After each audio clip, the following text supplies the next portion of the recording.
Budget deliberation po kahapon ng Senate, nabanggit po or nag-present si Senator Robin Padilla ng isang voice clip na ang sinasabi allegedly binabanggit po na voice recording nyo daw kausap yung mga vlogger.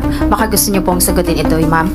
May buwelta si Yusek Claire Castro kay Boy Silly o Robin Padilla na tila na kuryente sa kanyang kabupslakan o sa mismong utter incompetence ng kanyang buong Senate staff na sinuswelduhan ng taumbayan. Ang sabi po nila, ito daw po ay voice recording ni Yusek Claire Castro. Mantakin mo, nagkaroon pa ng lakas ng loob si Boy Silly na i-play ang isang recording sa Senado na alam na ng halos lahat ng vloggers o sa vlogging community na ang mga main characters dito ay mga paid DDS trolls at fake news peddlers di umano. Pero sa Senado, ang binanggit niyang babae sa recording ay si Yusek Claire Castro. For the satisfaction of Senator Robin Padilla, hindi po ako ang nasa video clip.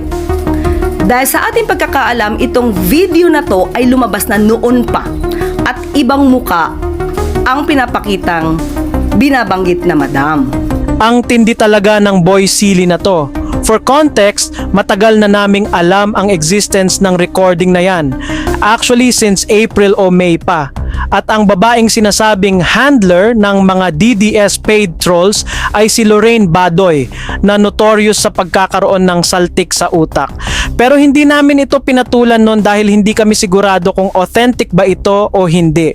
Dahil hindi kami kasing bobo o kasing siraulo ng DDS cult. We don't spread fake news just to hurt our political enemies and we refuse to stoop to their level. We always believe that truth is the best weapon against DDS fake news. Hindi nga po ito kinover ng mainstream media. Dahil lumalabas, ayaw nila maging lihitimong balita ito nang hindi naman nila alam ang source. So I deny that the person or kung sino man sa dalawa doon na it's I was talking to a certain vlogger.